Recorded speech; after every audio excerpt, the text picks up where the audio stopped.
시청자 여러분, 안녕하십니까?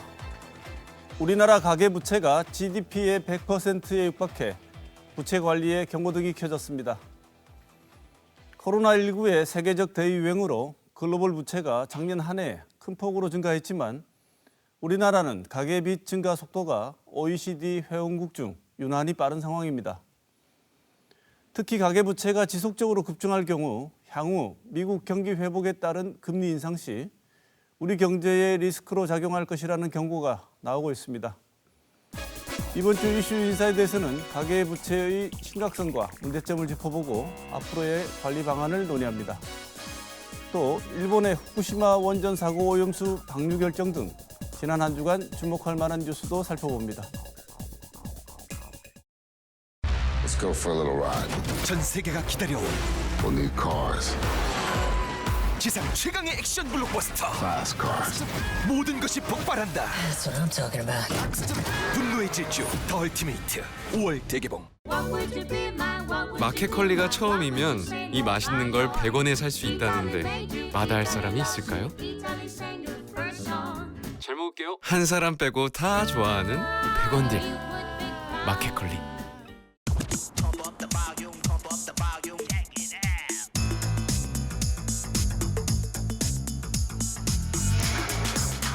지워지지 않는 고정력.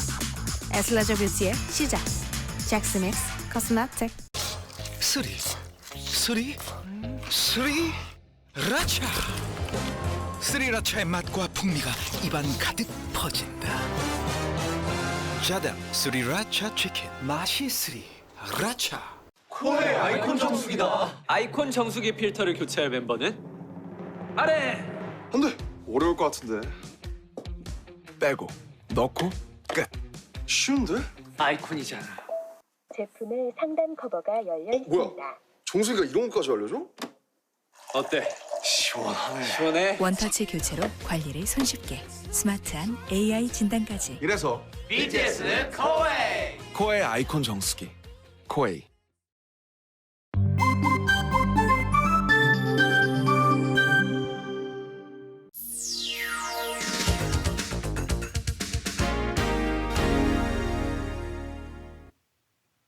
지난 한 주간의 중요 이슈를 짚어보는 시간 뉴스 큐레이션입니다. 보도국 김은혜 기자 나와 있습니다. 어서 오십시오. 안녕하세요. 네, 지난 한 주간 소식 전해주시죠.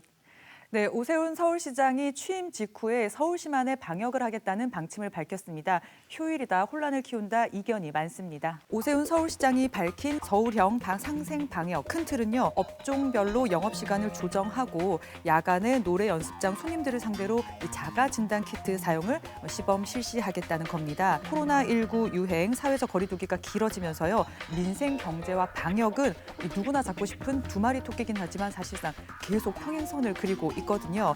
특히 자가진단 키트에 대한 관심이 많이 높아졌는데요. 네.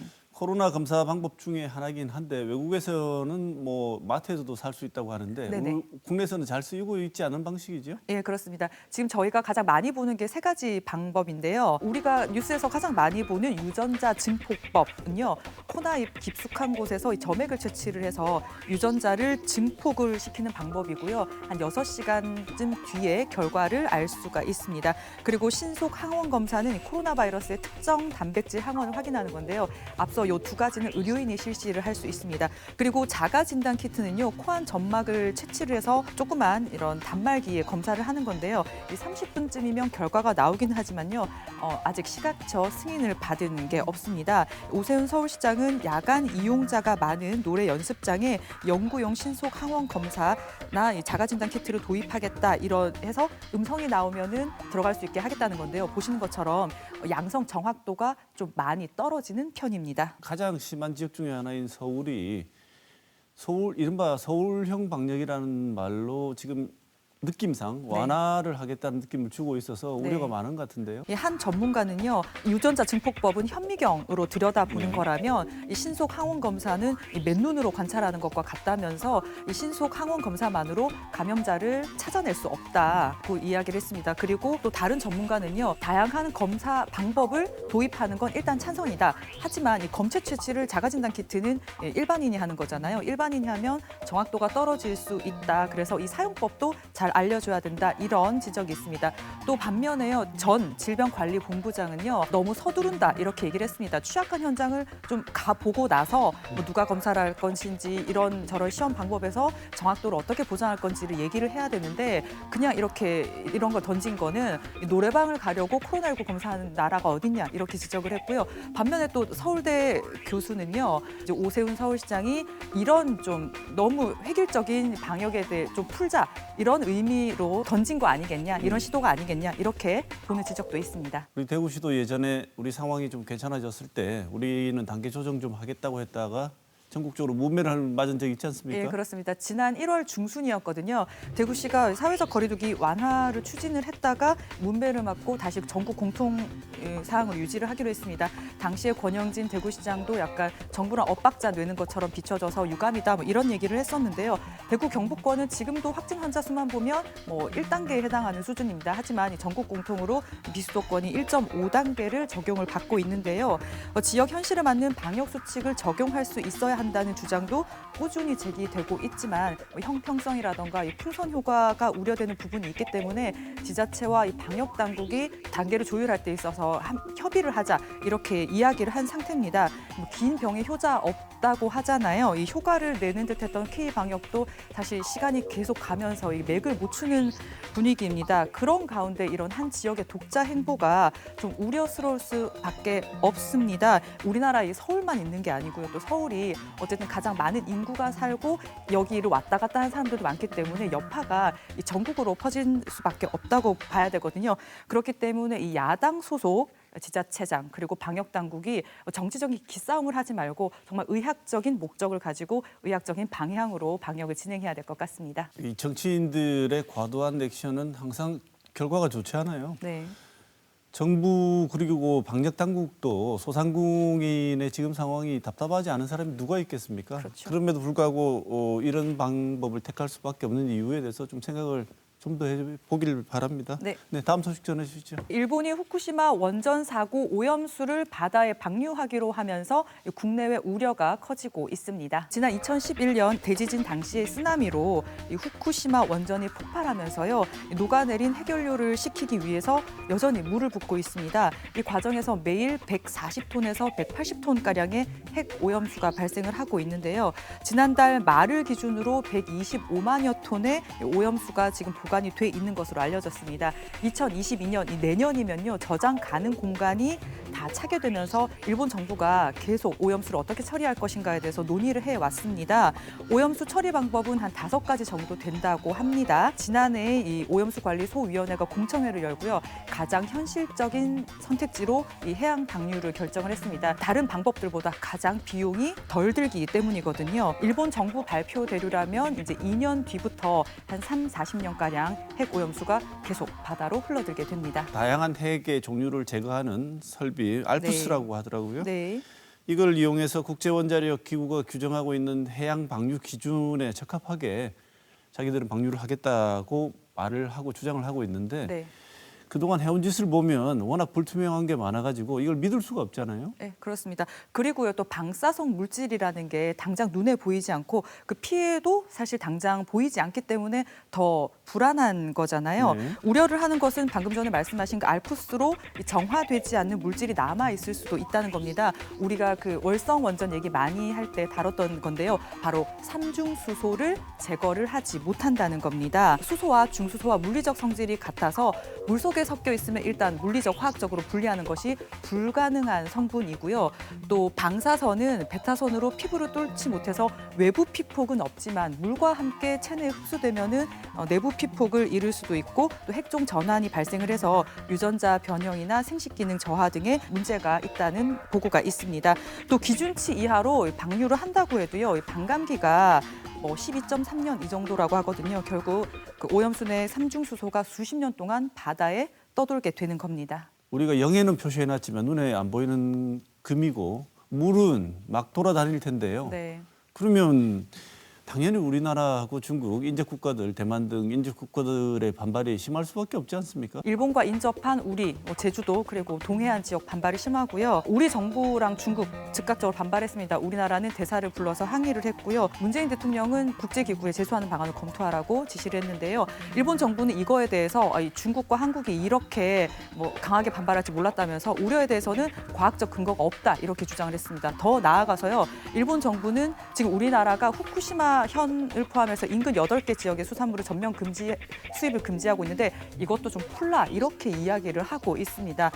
이런 가운데 미국이 일본이 이런 해양 방출 결정은 원자력 안전 기준에 부합하게 결정을 했다. 이렇게 사실상 일본 손을 주는 뉘앙스를 보이면서 국제 공조를 통해서 해결하려고 하는 정부 계획에도 좀 차질을 빚을 거다. 이런 우려가 나오고 있습니다. 지금 최근에 강제동원 그리고 위안부 관련 소송 문제 그리고 수출 규제 여기다가 후쿠시마 원전오염수 방출 문제까지 한일 관계가 당분간 악화일로를 걸을 수밖에 없을 것 같습니다. 과학 하는데 방사능 원자력의 문제는 과학이 아니라 심리적인 문제가 훨씬 더 중요한 네. 문제라고 과학자가 말하는 걸 들었습니다. 그만큼 이게 과학이란 말로도 해결 안 되는 중요한 문제라는 얘기겠죠. 네.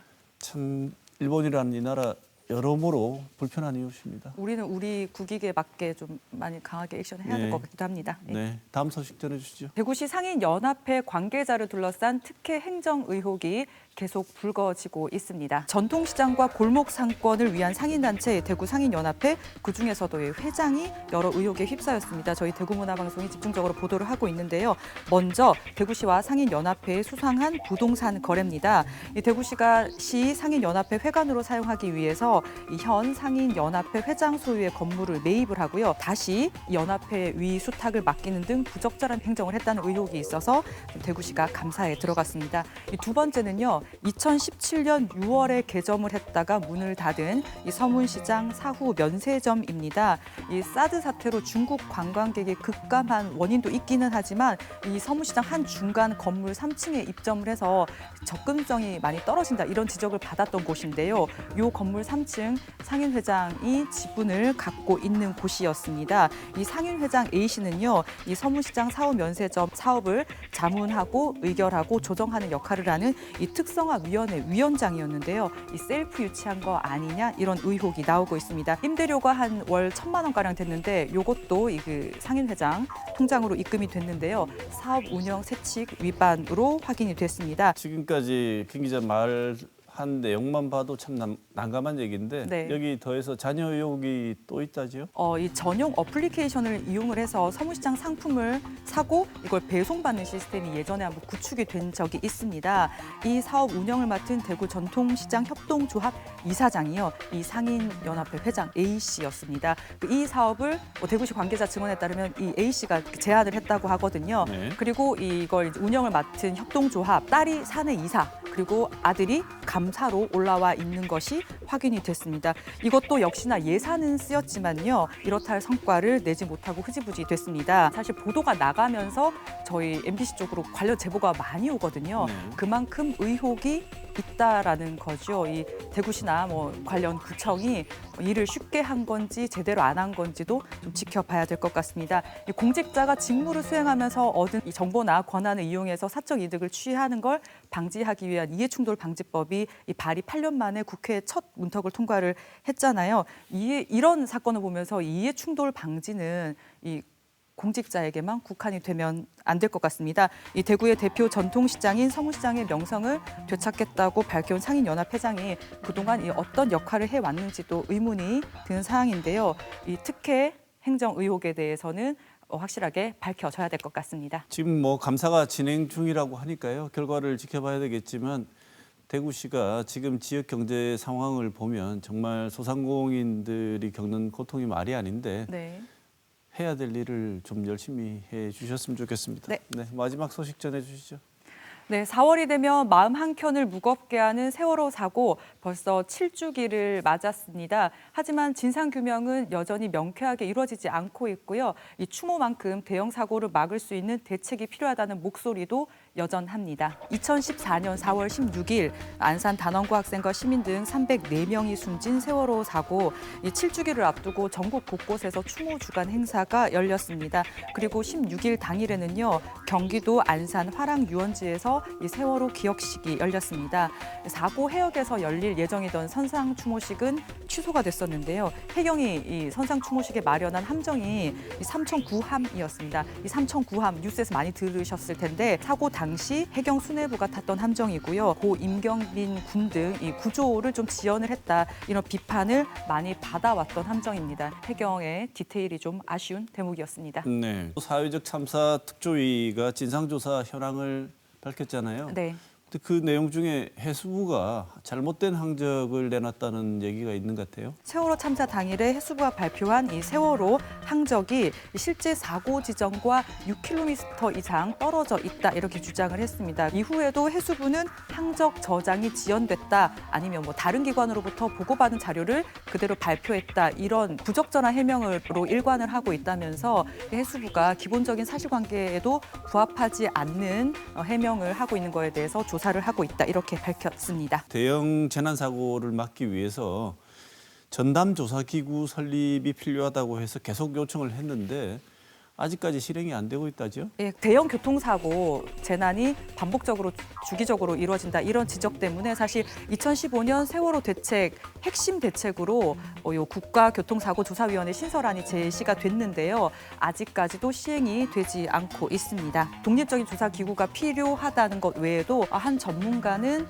이런 기구가 조사 과정에서 객관성과 중립성을 담보하고 또 조사 결과를 활용을 해서 안전대책 마련하는 데 도움을 줘야 된다고 얘기를 하고요. 사회적 참사위원회는 이 피해자들뿐만 아니라 국민들도 납득할 수 있도록 공정성과 객관성을 갖춘 조사 결과를 도출할 수 있는 독립기구가 마련돼야 된다, 이렇게 이야기를 계속 하고 있습니다. 조금 그래도 달라진 것처럼 보이는 것이 네. 국민의힘이 세월호를 바라보는 시선이 약간 변화가 있는 것 같은 느낌이 있어요. 국민의힘이요, 세월호 참사의 증거 자료 조작 편집 의혹과 관련된 이 특검을 위한 후보 추천 위원을 선정을 했습니다. 지난해 12월에 특검 임명 요청안이 국회로 통과한 뒤에 관련 절차 표류를 하고 있었는데요. 민주당과 국민의힘이 추천위원을 특검을 선정하는 과정에 뭐 또 좀 문제가 있을 수도 있겠지만 어쨌든 특검 진행 절차가 본 궤도에 오르게 됐습니다. 지난 2016년 이후에요, 국민의힘이 정부 주관 세월호 추모식에 참석하는 게 5년 만입니다. 보수 야당은 그간 세월호 참사를 두고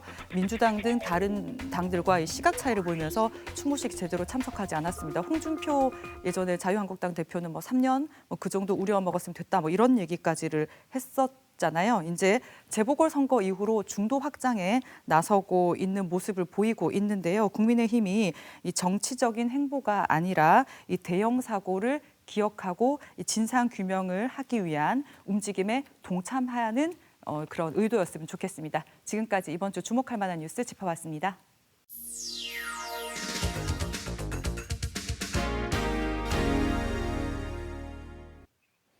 최근 우리나라의 가계부채가 급속도로 늘어나고 있습니다.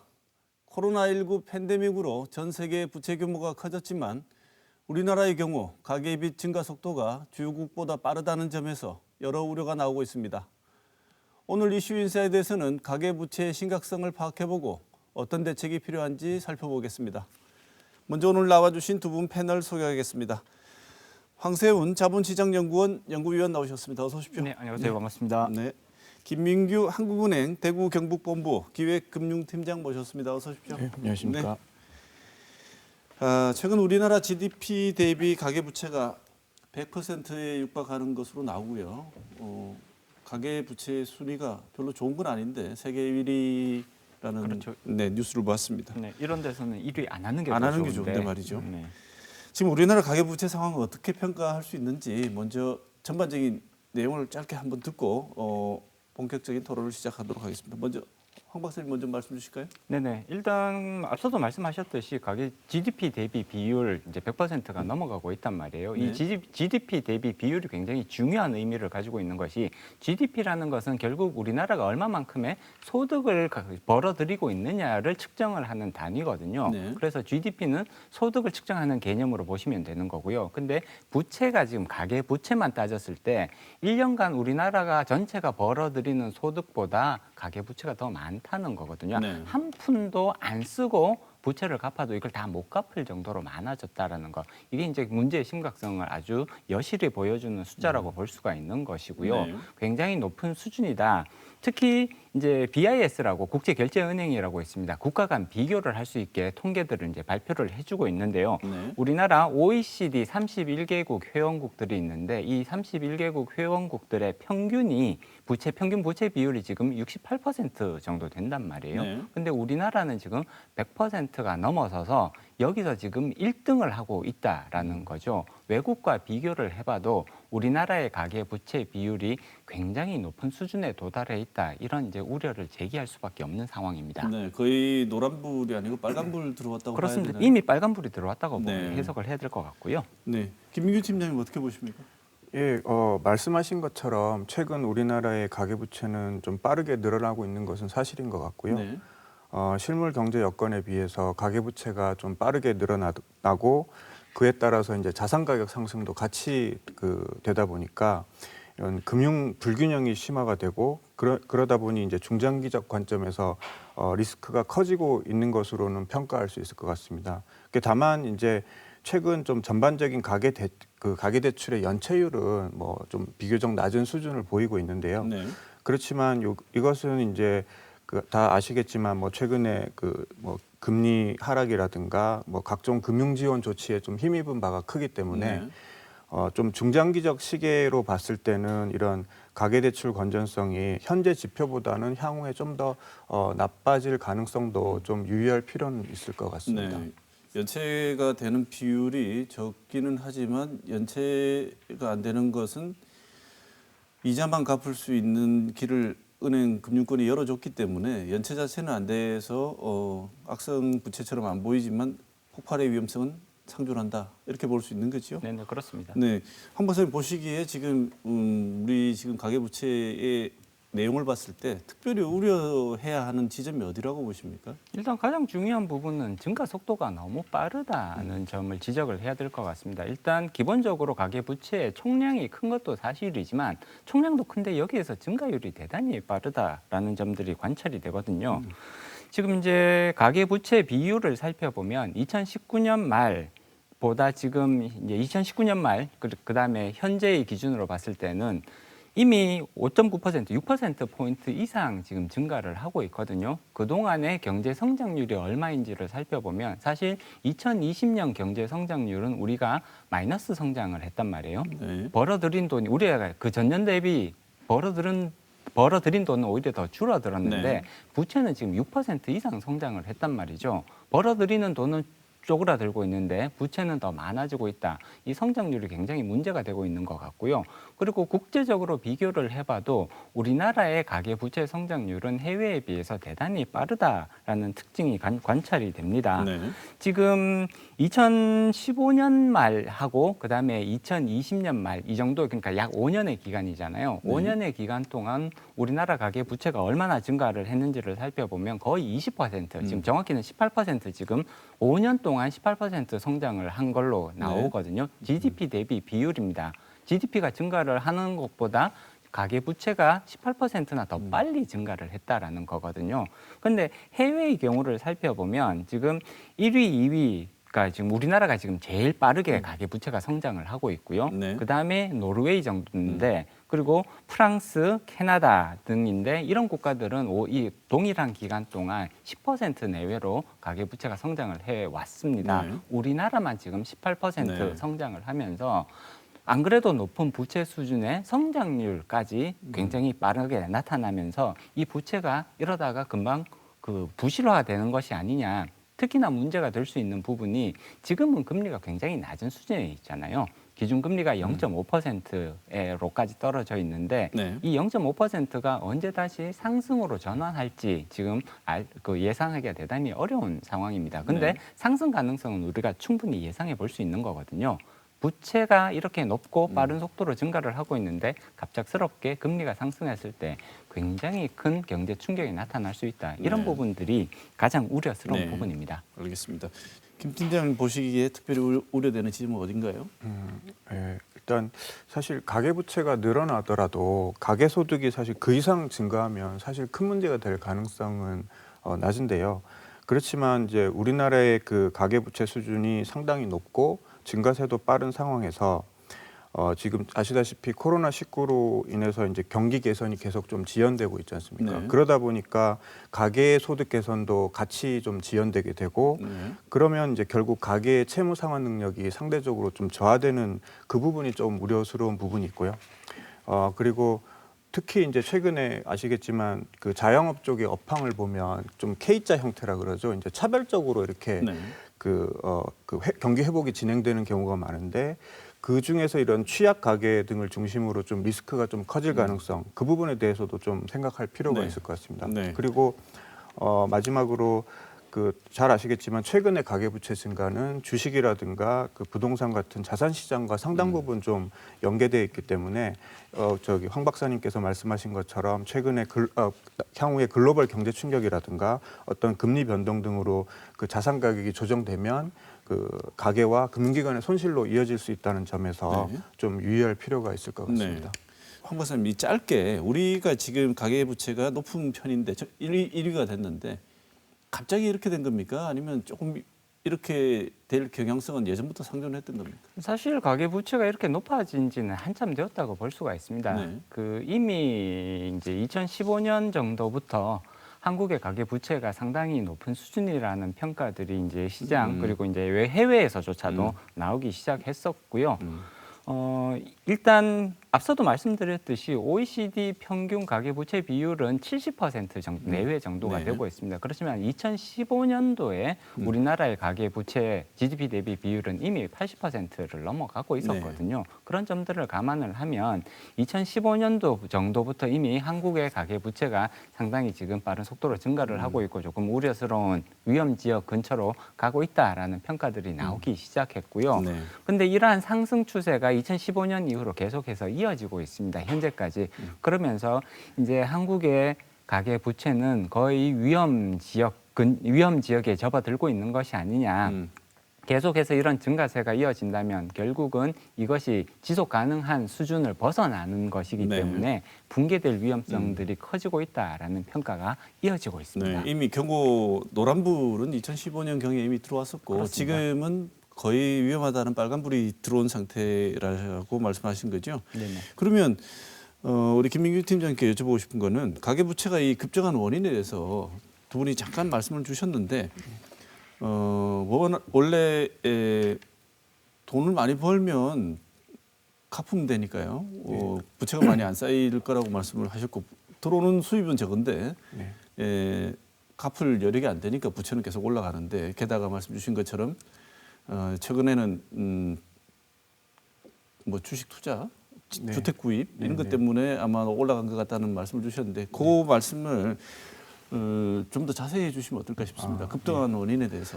예, 특히 이제 작년에 약 가계 대출이 정확하게 말하면 이제 가계 부채에다가 이제 가계 신용카드 채무 같은 거를 합친 보통 가계 신용이라고 표현하는데요. 네. 가계 신용 기준으로 작년에 약 8% 정도가 늘어났습니다.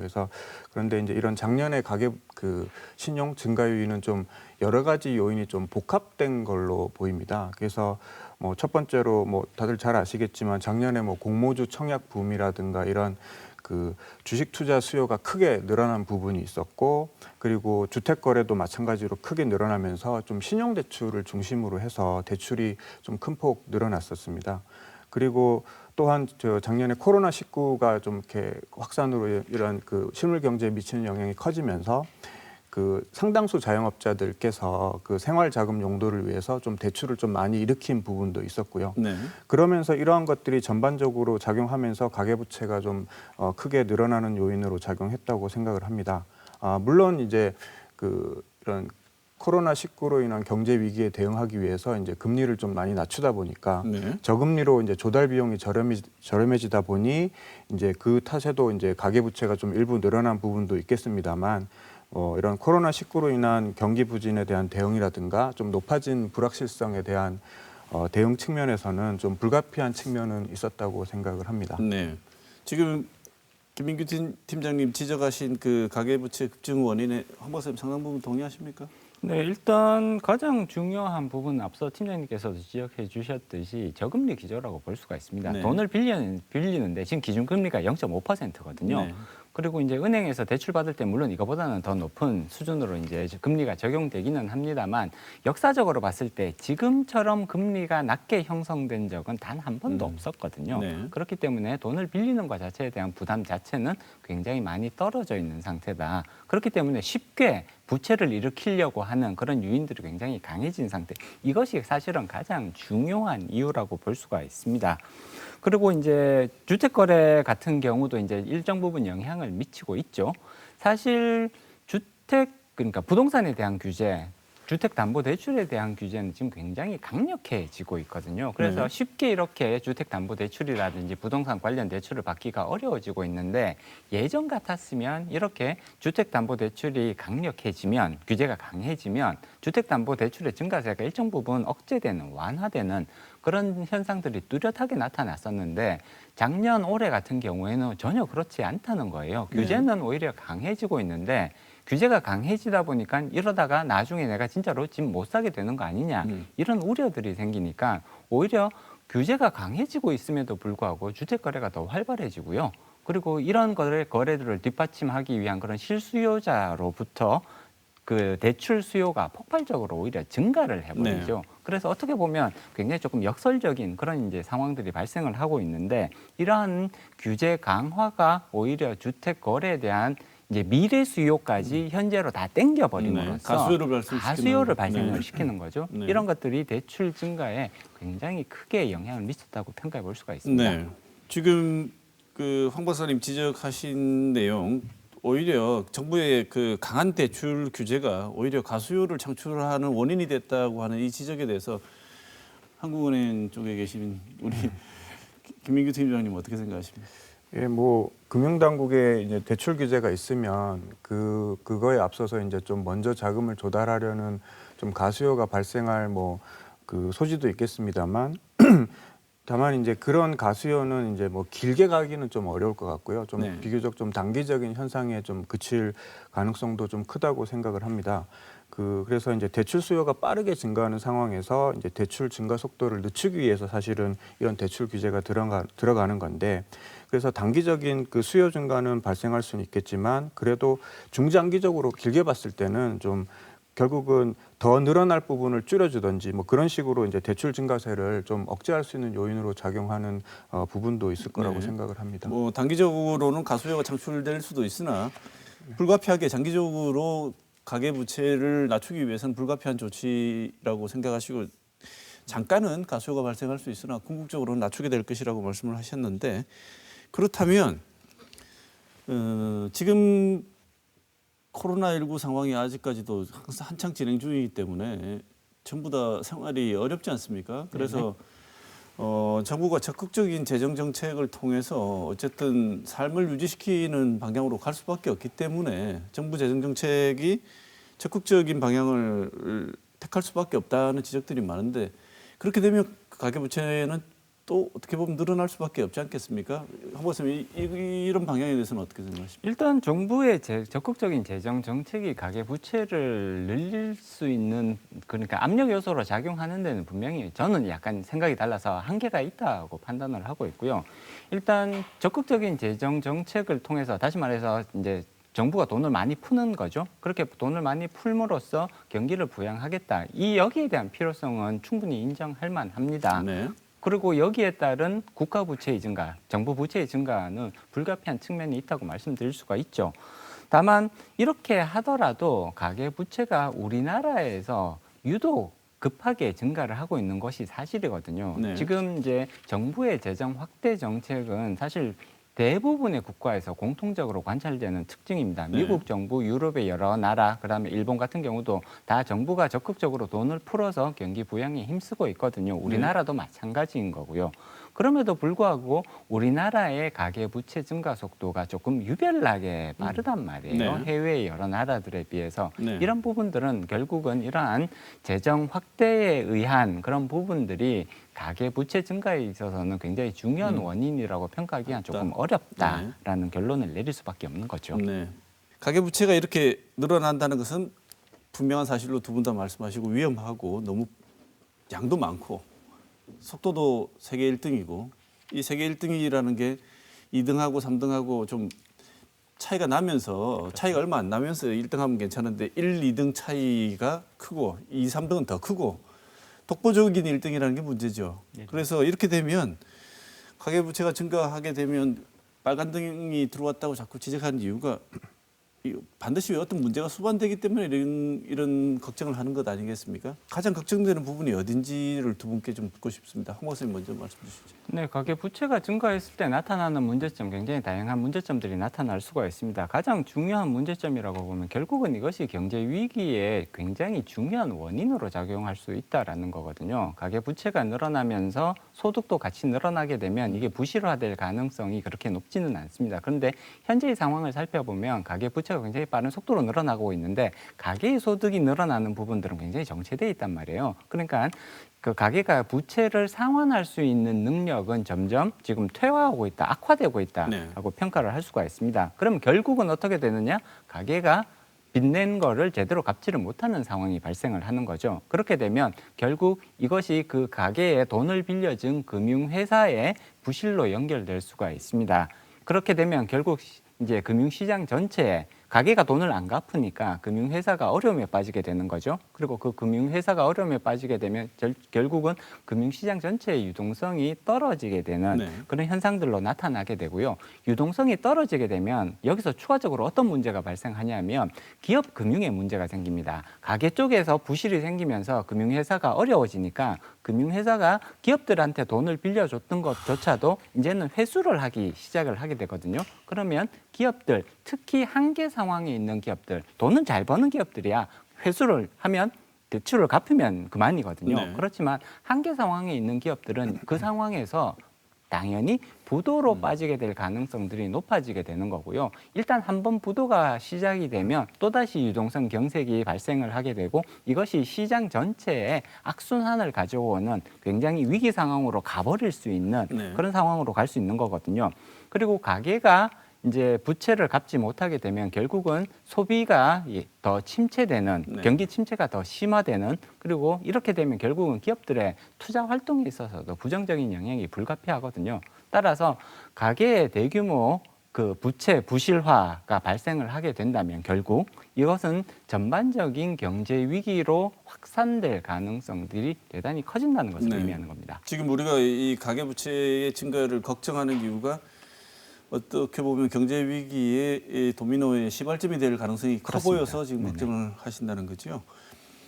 김 팀장님 아까 말씀하실 때 그래도 아직까지 이 연체율은 아주 빨간불은 아닌 것처럼 말씀을 주셔서 제가 한번 여쭤보고 싶습니다. 지금 가계부채가 굉장히 위험하고 가계부채의 부실화가 시작돼 버리면 사실은 멈추기가 힘들 만큼 경제적인 여러 파장이 있을 것 같은데 지금 한국은행에서 보시기에는 금융적인 측면에서 봤을 때 가계부실의 위험도나 연체를 비롯한 부실 가계의 부채 어느 정도라고 파악하고 계십니까? 네, 뭐 아까 말씀드렸던 것처럼 어쨌든 뭐 은행권이든 비은행권이든 좀 전반적인 연체율은 아직은 뭐 안정적인 수준이고 과거 이전보다도 더 낮은 수준을 유지하고 있는 거고요. 다만 이제 그런 아까 말씀드렸다시피 이제 이런 그것은 이제 기준금리 인하라든가 이제 금융지원 정책의 효과로 좀 좋게 보여지는 측면도 좀 일부 있을 수 있기 때문에 그래서 이제 향후에 이제 그런 부분들의 효과가 좀 없어졌을 때 좀 그 금융기관의 건전성 악화로 좀 나타낼 수 있는 부분 뭐 그런 부분은 저희가 좀 그 예의주시하면서 잘 살펴볼 필요가 있을 것 같습니다. 네, 홍 박사님 지금 그 팀장님 말씀하신 내용에 연체율 자체가 위험 징후를 보이고 있지 않다는 것에 대해서 동의하십니까? 근데 일단 지금 연체율만 보면 지금 굉장히 안정적인 상황을 유지를 하고 있거든요. 그렇지만 여기에 우리가 너무 안심을 해서는 안 된다는 거죠. 지금 연체율이 굉장히 낮게 유지가 되고 있는 거는 코로나19 상황이 발생한 이후에 이제 정부 주도로 해서 그 대출을 이제 계속 만기를 1년 이상 연장을 하고 그다음에 연장한 기간 동안에는 그냥 이자만 갚으면 내지는 이자 지급까지도 유예해 주는 경우들이 많이 있었습니다. 이게 이자를 안 내도 옛날 같았으면 연체율로 잡혔을 텐데 지금은 이자를 제대로 갚지 않는다고 하더라도 정부의 그런 금융 지원에 의해서 이 연체율에서 빠져나가고 있거든요. 네. 따라서 이런 부분을 감안을 하면 이제 이런 이제 그 금융 지원 정책을 무한정 끌고 갈 수는 없는 거란 말이에요. 네. 그래서 코로나19 상황이 개선되면서 경제가 회복되는 쪽으로 가지 않는 이상은 사실은 이런 연체율에 현재 낮다고 해서 우리가 안심할 수 있는 상황은 전혀 아니다라고 네. 평가할 수 있는 거죠. 지금 이 그 가계 부채가 자꾸 올라간 이유 중에 하나는 금리가 싸서라고 말씀을 하셨는데 우리 금리가 상당 부분 미국 기준금리하고 연동이 지금 되고 있지 않습니까? 미국이 기준금리를 올릴 경우에 우리 금융기조도 불가피하게 변화가 있을 것이라고 생각이 되는데 팀장님 그렇습니까? 뭐 일단 첫 번째로 먼저 말씀드리면 뭐 미국 연준이 금리를 인상한다고 해서 반드시 우리나라의 통화정책 기조가 뭐 거기 맞춰서 변화하는 것은 아닙니다만 그 분명한 것은 그 연준의 어떤 금리 인상이든 이런 조정 결과에 따라서 글로벌 금융시장, 우리나라 금융시장에 상당한 영향을 미치는 것은 사실입니다. 그래서 이제 미 연준이 이렇게 금리 인상에 만약에 나선다고 하면 제일 중요한 포인트는 그런 금리 인상 속도라고 생각을 하거든요. 그러니까 연준이 미국의 어떤 경제 회복세, 성장세를 감안해서 좀 시장의 예상대로 매우 점진적으로 이제 금리 정상화에 나선다면 글로벌 금리라든가 금융시장에 미치는 영향이 좀 상대적으로 제한적이겠지만 반대로 이제 금리 인상이 시장의 예상보다 좀 빠르거나 할 경우에는 글로벌 금융시장에 좀 상당한 영향을 미칠 수 있게 되고 그에 따라서 이제 글로벌 투자 자금이 뭐 유출이 좀 빨라진다거나 하는 그런 부정적 영향이 커질 가능성도 있겠습니다. 그렇지만 저 개인적으로는 아직 그 미국 경제가 코로나19 충격에서 이렇게 회복해서 정상 궤도로 좀 복귀하려면 조금 더 시간은 걸릴 거라고 보기 때문에 미국의 금리 인상 시기를 좀 얘기하는 거는 아직은 조금 이른 감이 있지 않나 하는 생각이 들고요. 그래서 실제로 연준은 지난 3월에 그 통화정책 관련 회의에서 고용과 물가가 상당한 그 목표 수준에 도달할 때까지는 그 현재 기존대로 정책 금리를 계속 동결하겠다는 입장을 표명한 바가 있고요. 황 박사님 보시기에 금리가 인상되면 상당한 충격이 있을 것 같은데 황 박사님 미국 금리와 우리 가계부채의 이 연동 상태를 어떻게 보십니까? 일단 국내 가계 부채에서 가장 크게 영향을 미칠 수 있는 것은 사실상 미국 연준의 금리 결정이라고 볼 수가 있습니다. 물론 국내 단기 금융 시장에서 단기 금리에 가장 크게 영향을 미치는 것은 한국은행의 기준금리 결정이라고 볼 수가 있죠. 네. 그렇지만 전체적인 금융 시장에서 지금 우리나라의 외국인 투자자들이 금융 시장에 굉장히 많이 들어와 있잖아요. 네. 그리고 이 외국인 투자자들은 직접적으로 미국 연준의 금리 결정에 영향을 받는 주체들이란 말이에요. 네. 그렇기 때문에 미국 연준이 금리를 올린다거나 혹은 통화 정책을 변화시킬 때 이런 외국인 투자자들은 직접적으로 영향을 받고요. 그런 외국인 투자자들이 한국 금융시장에서 굉장히 다양한 거래를 활발하게 하기 때문에 연준의 금리 결정은 사실 국내 금융시장에 아주 직접적으로 영향을 미친다고 볼 수가 있습니다. 따라서 미국이 금리를 인상하는 기조로 바뀌게 된다면 물론 단기간 안에 이렇게 될 가능성은 거의 없어 보입니다. 미국은 지금 예상하기로는 2023년부터 금리 인상을 시작할 것이다라는 그런 예상들이 지배적이고요. 따라서 내년 연말까지는 미국 연준이 금리 기준금리를 인상하지 않을 가능성이 현재로서는 훨씬 더 높아 보인다. 이런 전망들이 지배적입니다. 네. 그렇지만 예를 들어 2023년부터 실제로 미국이 기준금리를 인상을 하게 되면 그 영향은 직접적으로 우리나라 금융시장에 넘어올 수밖에 없는 것이고요. 우리나라 금융시장에서 금리 수준이 빠른 속도로 연준의 그런 통화정책을 반영하면서 상승할 가능성이 높다고 봅니다. 금리가 이렇게 상승 전환하게 될 때 사실 금융시장에서는 여러 가지 문제가 발생할 수가 있거든요. 금리가 대단히 낮은 상태는 가게도 그렇고요. 기업도 그렇고요. 낮은 금리에 익숙해져 있습니다. 쉽게 말해서 굉장히 그 체력 자체가 예전에 비해서는 많이 허약해져 있는 그런 상황이거든요. 금리가 낮은 금리가 이러한 허약 체질이 되었음에도 불구하고 계속해서 연명할 수 있게 만들어주는 거거든요. 근데 금리가 상승하게 되면 이렇게 허약한 체질, 특히나 한계 상황에 몰려 있는 그런 기업들이나 굉장히 그 재정 상태가 안 좋은 가계 같은 경우에는 금리가 상승 기조로 하게 되면 갑작스럽게 즉각적으로 문제가 발생하기 시작하는 것이 일반적인 상황이거든요. 네. 그래서 과거의 경험들을 살펴보면 미국 연준이 기준금리를 상승 쪽으로 전환시켰을 때 흔히 신흥국 쪽에서 굉장히 큰 문제가 나타났던 네. 경험들이 많이 있습니다. 네. 따라서 올해까지는 그런 위험성은 상대적으로 낮다고 평가해 볼 수가 있죠. 내년까지도 아마 그럴 위험성들은 그렇게 높지는 않을 것 같습니다. 네. 그렇지만 2023년 기준금리가 미국 연준이 기준금리를 본격적으로 인상을 하게 되면 이때부터는 우리나라 금융시장에서 한계 기업들 그리고 한계 가게들을 중심으로 해서 굉장히 큰 문제가 나타날 가능성이 존재하는 것이죠. 네. 이런 와중에 정부는 어쨌든 가계부채가 너무 높으니까 미리 2년 뒤에 폭탄이 터질 걸 대비해서 가계부채를 내년까지 용감하게 지금 8%인데 가계부채 증가율을 4%대로 낮추겠다고 했습니다. 팀장님 보시기에 실현 가능한 대책으로 보이십니까? 코로나가 지금 한창인 이 와중에. 일단 그 발표 예정인 그 가계부채 관리 방안이 사실 구체적으로 어떤 내용인지 모르는 상황에서 정책 효과가 어떠할 거라고 좀 판단하기는 좀 어려울 것 같고요. 다만 최근 들어 이제 주식 시장은 이제 아시겠지만 연초 이후에 좀 단기 급등에 대한 경계감이라든가 미국 국채 금리가 이제 상승하면서 이렇게 좀 약간 연초의 급등세가 좀 진정되고 있는 모습이고요.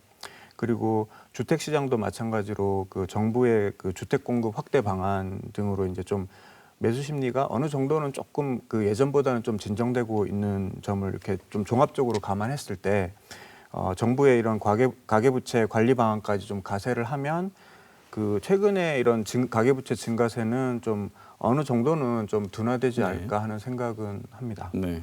현실적으로 여기까지는 가능할지 모르겠지만 그래도 노력을 하면 조금 나아지지 않을까 말씀 주셨는데 그러면 두 분 오늘 모시고 말씀을 듣는 내용들을 보면 심각하기도 하고 미리 준비를 하기도 해야 한다는 말씀을 다 주셨습니다. 이 모든 상황을 객관적으로 고려할 때 가계가 부채를 줄이기 위해서 혹은 앞으로 언젠가는 다가올 금리 상승을 대비하기 위해서 그리고 열심히 지금 주식 투자를 하고 집을 사겠다고 빚을 내신 많은 분들에게 종합적으로 이 가계부채를 통제하기 위해서는 이런 부분을 신경을 좀 써서 관리를 하셔야 된다고 생각되는 부분을 두 분께 말씀을 듣고 오늘 토론을 마무리해야 할 것 같습니다. 먼저 황 박사님 말씀 주실까요? 네, 일단 가계부채 굉장히 빠른 속도로 증가를 하고 있고요. 가장 중요한 것은 가계 스스로가 여기에 대해서 대비하는 자세를 가지는 것이 중요하다고 볼 수가 있습니다. 무리하게 예를 들자면 주식 투자를 위해서 무리하게 빚을 내서 주식 투자에 임한다거나 이런 모습들은 굉장히 위험한 결과로 이어질 수가 있습니다. 현재의 상황 더더군다나 머지않아서 금리 상승세가 시작될 수 있다라는 점 이거는 굉장히 중요한 사실인 거거든요. 따라서 이러한 금리 상승세가 충분히 생각보다 더 빨리 올 수 있다는 점을 감안을 해서 조금 더 보수적인 관점에서 적극적으로 부채 관리를 하는 자세가 필요해 보인다. 그리고 여기와 더불어서 정부 같은 경우에도 정부의 부채 관리 강화도 사실 상당히 중요한 부분이라고 볼 수가 있습니다. 지금 가계부채, 기업부채, 정부부채 공통적으로 굉장히 빠른 속도로 늘어나고 있기 때문에 여기에 대한 종합적인 부채 관리하는 그런 모습들이 조금 필요하지 않을까. 거시 건전성의 관리 같은 경우도 지금 상당히 중요한 의미를 가진다고 볼 수가 있습니다. 따라서 금리 상승이 생각보다 더 빨리 올 수 있다는 점을 생각을 해서 가계 스스로의 부채 억제 그리고 정부의 적극적인 거시 건전성 관리 이런 부분이 굉장히 중요하다고 볼 수가 있습니다. 네, 김민규 팀장님. 예, 먼저 그 아까 황 박사님 말씀하신 거랑 좀 비슷한 얘기인데요. 그러니까 그 저희가 너무나 잘 아는 그 격언 중에 하나가 공짜 점심은 없다라는 말이 있지 않습니까? 네. 그래서 최근에 이제 주식, 뭐 부동산 등 자산 가격이 오르면서 이런 그 투자 목적으로 이제 좀 대출을 받아서 그러니까 레버리지를 통해서 이제 투자하시는 분들이 좀 많은 걸로 알고 있는데 자산 가격 상승으로 한편으로는 또 이익을 볼 수 있겠지만 그 이면에는 다시 자산 가격이 크게 조정될 수 있다는 그런 리스크도 안고 있다는 걸 좀 항상 생각을 해야 될 것 같습니다. 그러니까 즉 투자를 해서 얻는 이익의 반대로는 가격 변동성이라는 그 리스크라는 비용도 항상 치러야 되는 것이기 때문에 투자를 할 때 그 자산 가격이 상당히 조정되더라도 본인의 소득이나 자산으로 충분히 감내할 수 있는 범위 내에서 투자를 하는 것이 좀 합리적이라는 그런 좀 당부를 드리고 싶고요. 마지막으로는 이제 그 정부가 이제 여러 가지 뭐 최근에 이제 정책을 좀 추진하려고 하고 있는데 가급적이면 좀 일관성을 유지해서 하는 게 좋지 않나 하는 생각이 듭니다. 그러니까 정책의 어떤 방향성을 급격하게 바꾼다거나 뒤집어 버린다거나 하면 이런 그거에 따라가는 그 경제 주체들이 그런 정책에 대한 그 신뢰성이 이제 무너지게 되면 결과적으로 정책의 어떤 효과라든가 유효성도 이제 저하되는 것이기 때문에 좀 장기적인 방향성을 가지고 좀 일관성 있게 정책을 추진해 나갈 필요가 있다고 생각을 합니다. 네, 마지막으로 1분 내외로 마무리 발언할 수 있는 시간 드리겠습니다. 한 박사님 먼저 말씀 주시죠. 네, 가계부채의 급속한 증가세는 사실 경제 회복의 가장 큰 부담 요소입니다. 억제책을 마련하는 것은 굉장히 중요한 의미가 있죠. 다만 젊은 세대라든지 혹은 무주택자에 대한 배려는 어느 정도 인정할 필요성이 있겠다.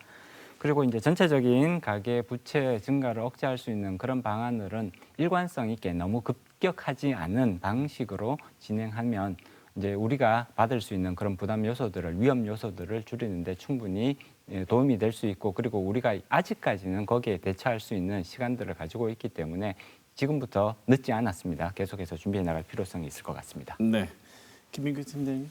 네, 뭐 최근에 듣기로는 이제 청년층과 무주택자에 대해서 이제 좀 예외를 적용해서 대출 뭐 확대하는 방침이 있을 수도 있다는 얘기를 좀 들었는데요. 이런 특히 이제 최근에 새로 도입되는 규제, DSR 규제 같은 거를 보면 아무래도 소득이 낮은 그 청년층이 여타 연령층보다는 그 대출을 받을 수 있는 금액이 좀 많이 줄어들 수 있기 때문에 이들에 대해서 이제 예외적으로 대출 규제를 완화해서 해주면 이들 계층이 주택 마련을 하는데 좀 상당한 도움은 될 수 있다고 생각합니다. 하지만 반대로 이걸 또 뒤집어 생각을 해보면 청년층이나 무주택자들에 대해서 소득 수준에 비해서 좀 상대적으로 부채 부담을 더 많이 지우는 결과로 또 이어질 수도 있거든요. 그래서 그 향후에 이제 그렇게 되면 금리나 자산 가격 변동성이 커질 때 이쪽 계층의 어떤 리스크에 노출되는 정도도 또 마찬가지로 커질 수 있기 때문에 그런 부분에 대한 좀 보완도 좀 같이 하면 좋겠다. 그러니까 예를 들어서 청년층이나 무주택자에 대한 대출을 강화하더라도 뭐 미래 예상 소득이 좀 그런 대출을 충분히 뒷받침할 수 있도록 뭐 좀 확인을 한다던가 또는 대출 원리금 그 상환 기간을 좀 장기간으로 좀 충분히 분산시켜서 부채 상환 부담을 좀 낮춰가는 그런 좀 보완책도 같이 해주면 좋을 거라고 이런 생각이 했습니다. 네, 오늘 마지막 주신 두 분의 말씀은 참 중요한 부분인 것 같습니다. 규제하고 가계부채를 줄여야 하긴 하지만 꼭 필요한 사람들 그리고 가장 어려운 사람들에게는 살리는 방안을 동시에 도모하면서 규제하는 정부 정책이 필요하다는 말씀 두 분 주셨습니다. 오늘 황세훈 자본시장연구원 연구위원 그리고 김민규 한국은행 대구경북본부 기획금융팀장 두 분 모시고 가계부채 급증과 그 대책에 대해서 토론해봤습니다. 오늘 좋은 말씀 주신 두 분 감사드립니다. 고맙습니다. 고맙습니다.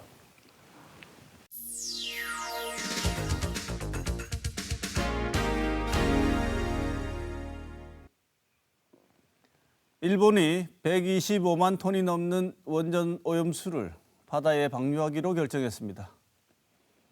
이에 대한 주변국의 비판을 두고 한국이나 중국 따위의 비판은 들을 필요도 없다고 합니다. 아소다로 부총리는 그 물을 마시더라도 별일 없다는 기가 찬 소리를 했고 우리 언론들과 중국 대변인은 그 물 먼저 마셔보고 다시 이야기하자고 응수했습니다. 일본 국민들 역시 그럼 그 물을 의회에서 식수로 사용하라고 비웃고 있습니다. 바다는 일본의 쓰레기장이 아니며 태평양은 일본의 하수구가 아니라는 말은 참 전곡을 찌른 말입니다. 책임감을 강조하고 타인에게 피해를 끼치지 않으려고 지극히 조심하는 것. 그것이 일본의 문화라고 했던 것은 작금의 행태를 보면 전혀 맞지 않는 말인 것 같습니다.